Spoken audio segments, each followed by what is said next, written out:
सुप्रभात बच्चों। एक बार फिर मैं आपकी संस्कृत शिक्षिका स्वप्ना तिवारी आप सबों का आज की कक्षा में हार्दिक स्वागत करती हूँ। बच्चों, आज हम कक्षा नवम के शेमुषी भाग 1 के षष्ठः पाठः के भ्रांतो बालः पाठ का अध्ययन करेंगे। तो बच्चों, प्रत्येक दिन की तरह पाठ आरंभ करने से पहले हम लोग सरस्वती वंदना कर लेते हैं। तो चलिए मेरे साथ आप लोग भी दोहराइएगा। सरस्वती नमस्तुभ्यं वरदे कामरूपिणी विद्यारंभं करिष्यामि सिद्धिर्भवन्तु मे सदा। तो चलिए बच्चों, पाठ आरंभ करते हैं। बच्चों, इस पाठ में अर्थात भ्रांतो बालः पाठ में एक भटकते हुए बालक का, भ्रांतो बालः अर्थात एक भटकते हुए बालक का, एक भटका हुआ बालक का सुंदर चित्रण प्रस्तुत किया गया है। इस पाठ में ये पाठ संस्कृत प्रौढ़ पाठावली नामक ग्रंथ से लिया गया है।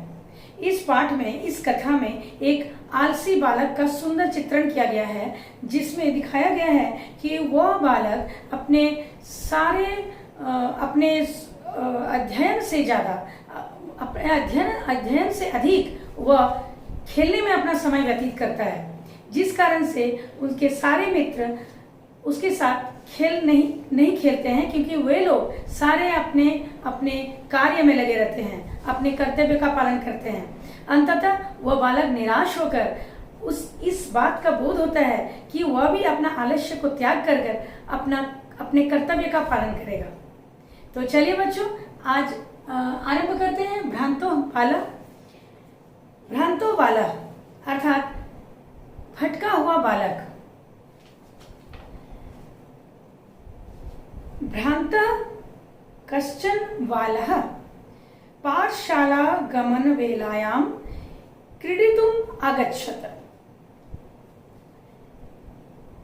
एक भटका हुआ एक बालक विद्यालय जाने के समय खेलने चला जाता है, किंतु तेन सह केलिभिः कालं क्षेप्तुं तदा कोऽपि न व्यस्येषु उपलभ्यमान आसीत्। लेकिन परंतु उसके साथ खेल द्वारा समय व्यतीत करने में, कालम क्षेप्तु अर्थात समय व्यतीत करने में कोई भी मित्र, व्यस्येषु अर्थात मित्र, कोई भी मित्र उपलभ्यमान आसीत, न उपलभ्यमान आसीत अर्थात कोई भी मित्र उसके साथ खेलने के लिए कोई भी मित्र उपलब्ध नहीं होता है, अर्थात उसके साथ खेलने के लिए कोई मित्र नहीं होता है उस समय।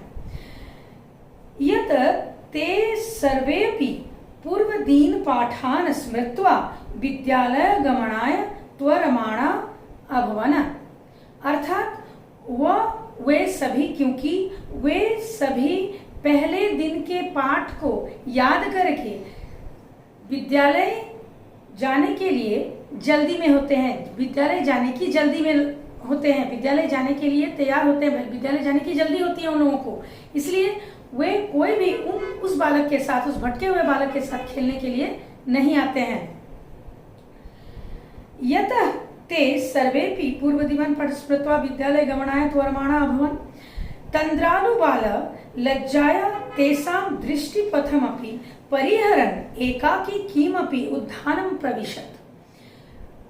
वह आलसी बालक लज्जा में, उस लज्जा के साथ लज्जित होकर उनके साथ अपनी दृष्टि चुराकर एक अकेले ही किसी उद्यान में, किसी बगीचे में, किसी बाग में चला जाता है।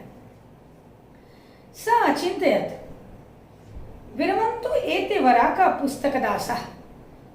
वो सोचता है, छोड़ देते हैं इस बेकार के पुस्तकों के दास को, अर्थात इन पुस्तकों के कीड़ों को मैं छोड़ देता हूं।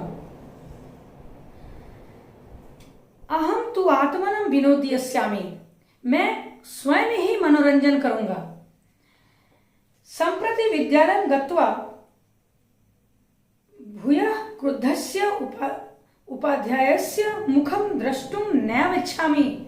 अर्थात संप्रति अर्थात इस समय विद्यालयं गत्वा विद्यालय जाकर भूयः अर्थात फिर से क्रुद्धस्य उपाध्यायस्य अर्थात क्रोधित शिक्षक के मुखम द्रष्टुम नैव इच्छामि, मुंह देखने की इच्छा नहीं है मुझे। अर्थात फिर से अभी इस समय विद्यालय जाकर उस क्रोधित शिक्षक का मुंह देखने की इच्छा नहीं है। मैं उनका मुंह देखना है, क्रोधित शिक्षक का मुंह देखना नहीं चाहता हूं। एते निष्कूटवासिना प्राणिण एव मम व्यस्या सन्तु इति। इसमें अभी मेरे ये कोटर में निवास करने वाले प्राणी ही मेरे बंधु, मेरे मित्र बनेंगे। अर्थात कोटर में रहने वाले प्राणी अर्थात पेड़ के तने में जो छेद करके रहते हैं जो प्राणी, उस छेद को बोलते हैं कोटर। तो इसमें बालक बोलता है, सोचता है कि ये जो कोटर में रहने वाले प्राणी हैं यही मेरे मित्र बनेंगे। अथ सह पुष्पोद्यानं व्रजन्तं मधुकरं दृष्ट्वा तं क्रीडितुं 2-3 आह्वयत्। तब उसने इसके बाद वह फूलों के बगीचे में फूल के पुष्प उद्यान में फूलों के बगीचे में घूमता हुआ भंवरे को देखकर उसे 2-3 बार पुकारता है, बुलाता है। तथापि स मधुकर अस्य बालस्य आह्वानं तिरस्कृतवान्। परंतु उस भंवरे ने इस बालक के आवाज को सुनकर भी वो उसकी बात को ठोकर मारता है, अर्थात वो नहीं मानता है। वो उस समय उसकी बात को सुनकर भी उसके बुलाने पर भी वो नहीं आता है। तयो भूयो भूया हठमाचरति बाले सह मधुकरः अगायत। तब बार बार जिद करने पर, हट करने पर उस बालक को वह भंवरा गाकर बोलता है, गाकर सुनाता है। वयम ही मधु संग्रह व्यग्रा इति। हम लोग सभी मिलकर मधु को संग्रहित कर रहे हैं। मधु अर्थात फूलों का रस, फूलों के रस को संग्रहित कर रहे हैं। संग्रहित मतलब संग्रह कर रहे हैं, जमा कर रहे हैं, संग्रह करने में व्यस्त हैं। वो भंवरा उस बालक को गाकर सुनाता है कि हम लोग सभी फूलों के रस को संग्रहित करने में, जमा करने में व्यस्त है। इति ऐसा। तदा स बालः अलम भाषणेन अनेन मिथ्या गर्वितेन कीटेन इति विचिन्त्य अन्यत्र दत्र दृष्टि चंचुआ तीर्ण शलाकादिकम अददानम एक चटकम अपश्यत। तब वह बालक सोचता है, वो बालक कहता है, वो भटका हुआ बालक कहता है कि अलम भाषणेन अनेन, बात करने रहने देता हूं इस झूठे घमंडी कीट से। यह सोचकर, मतलब ये कीट जो है वो बहुत घमंडी है। वो बालक सोचता है कि ये कीट बहुत घमंडी है, झूठा है, तो इससे बात करना ही छोड़ देते हैं। अब हम ये सोचकर वो अन्यत्र दत्त दृष्टि, वो दूसरी ओर नजर जैसे ही डालता है तो उसे चंचुआ तृणशालाकादिकम, चोंच में तिनका ले जाते हुए, अदादानम एकम चटकम अपश्यत, तिनके में चोंच में तिनका ले जाते हुए एक नर पक्षी को, एक नर चिड़िया को देखता है। वह बालक देखता है और अवदत और बोलता है, आई भक्षकयम वलानी ते दास्यामि। नहीं, अवदच्च आई चटकपोत, ये चिड़िया, हे नर चिड़िया, मनुष्य मम मित्र भविष्यसि, मेरे तरह मनुष्य का, मुझ जैसे मनुष्य के मित्र बनोगे। यही क्रीड़ाव, चलो खेलते हैं।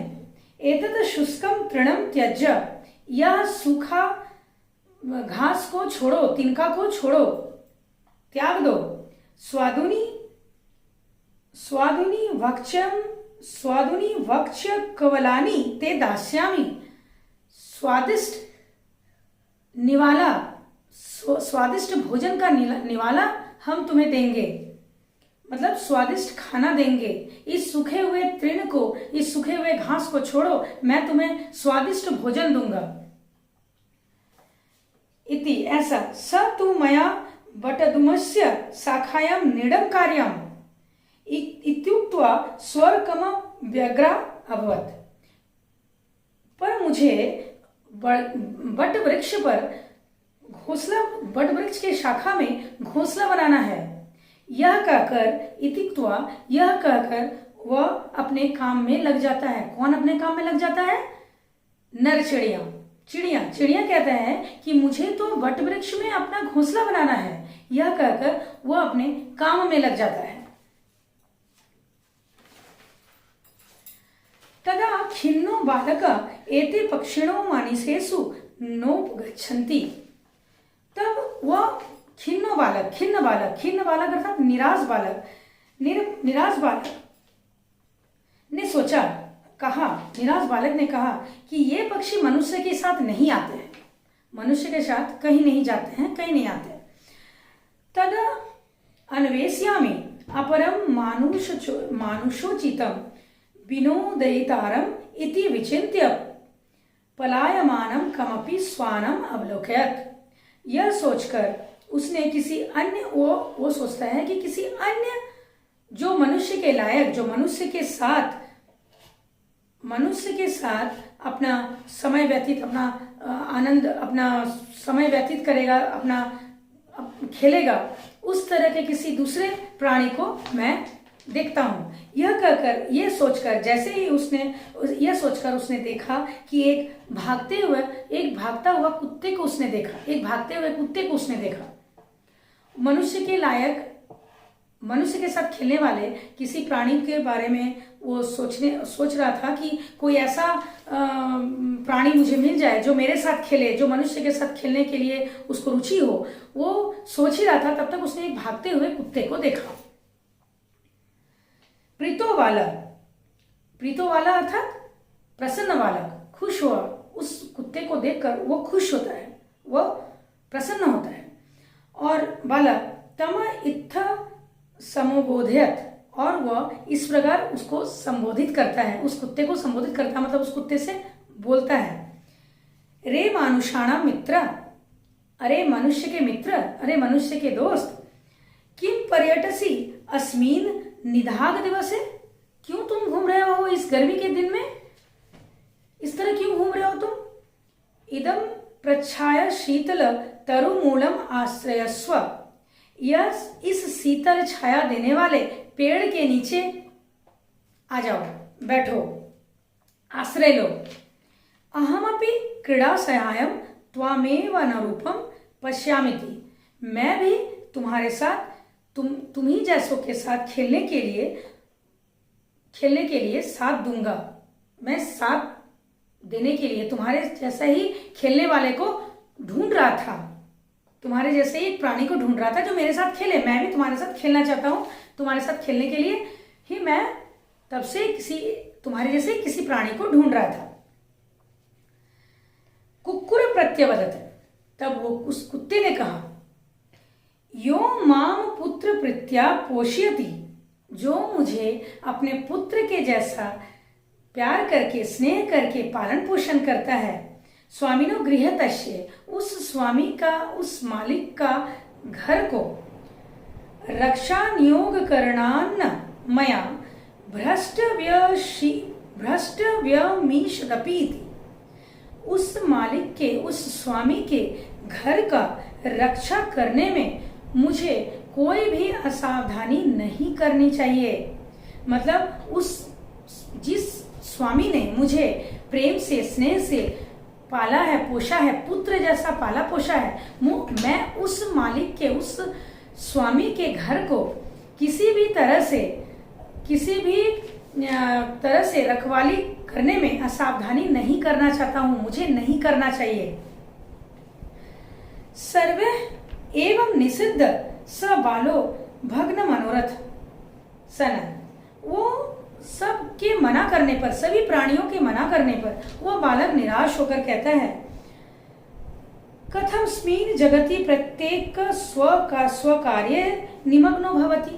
किस प्रकार इस जगत में सभी लोग, प्रत्येक लोग माने प्रत्येक प्राणी स्व कार्य, अपने अपने कार्यों में निमग्नो भवति, अपने अपने कार्यों में निमग्न है, लगे हैं।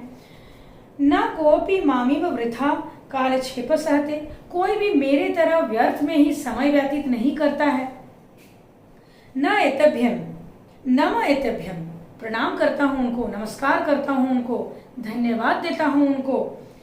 यह जिसके द्वारा मैं तंद्रालुतायाम, मुझ में तंद्रालुतायाम अर्थात उनके द्वारा आलस्य के प्रति, तंद्रालुतायाम अर्थात आलस्य के प्रति, कुत्सा समापादिता, कुत्सा अर्थात घृणा, मेरे अंदर जो आलस्य के प्रति घृणा उत्पन्न करने के लिए मैं उन सभी प्राणियों को धन्यवाद देता हूं, उनको नमस्कार करता हूं। अथ सोचितम अहमपि करोमि इति विचार्य त्वरितम पाठशालाम अगच्छत। अब मैं अपने तरह के, अपने लायक कार्य को करूंगा, मैं करता हूं, और इस विचार के साथ ही वह शीघ्र ही पाठशाला जाता है। अर्थात उस बालक को बोध होता है कि मैं भी समय को व्यर्थ नहीं गंवा के अपने द्वारा अपना जो कर्तव्य है, अपने लायक जो कार्य है उसको करने के लिए अब वो उसको बोध होता है, जिसके कारण वो शीघ्र ही, वो जल्दी ही अपने सर्वप्रथम वो कहाँ जाता है, वो विद्यालय की ओर जाता है। अर्थात बच्चों, आप लोगों का सर्वप्रथम कार्य क्या है? अपने कर्तव्य का पालन करने में सर्वप्रथम कार्य आता है विद्या ग्रहण करना, जिसमें सबसे पहला काम आप लोगों को विद्या ग्रहण करना है। साथ में बहुत सारे काम भी होते हैं, बहुत सारे अलग अन्य कार्य होते हैं जो आप लोगों को करना होता है, लेकिन बच्चों आप लोगों का सबसे पहला कार्य होता है विद्या ग्रहण करना। तो वो बालक भी अपने कर्तव्य का बोध होता है, अपने आलस्य का उसको बोध होता है कि मैं आलस्य कर रहा था और मुझे अपने कर्तव्य का पालन करना चाहिए, अपने लायक कार्य करना चाहिए, जिसके कारण वो विद्यालय जाता है, शीघ्र ही विद्यालय जाता है। ततः प्रभुति स विद्याय व्यसनी भूत्वा महतीम वैदुषीम प्रथाम संपत च अलभत। और अब वो बालक विद्या का लत वाला, मतलब विद्या ग्रहण करके एक महान विद्वता, प्रसिद्धि और धन संपदा, मतलब धन अर्थ को प्राप्त करता है। वो बालक पढ़ लिख कर विद्वता, प्रसिद्धि मतलब बहुत नाम, जगत में उसका नाम होता है, विद्वता मतलब विद्वान बनता है, और धन संपत्ति, संपद अर्थात धन संपत्ति भी प्राप्त करता है। तो बच्चों, इस कथा से हमें सीख मिलती है कि हमें भी अपने आलस्य को त्याग कर अपने कर्तव्य का पालन करना चाहिए, अपने लायक कार्य को करना चाहिए, अपने कार्य करने में किसी तरह की भी आलस्य नहीं करना चाहिए। तो बच्चों, आशा करते हैं कि आप लोगों को यह कथा, यह पाठ समझ में आया होगा। आप लोग इसको घर पे पढ़िएगा और समझने का प्रयत्न करेंगे, और अगली कक्षा में हम इस पाठ का अभ्यास कार्य कराएंगे। तब तक के लिए धन्यवाद।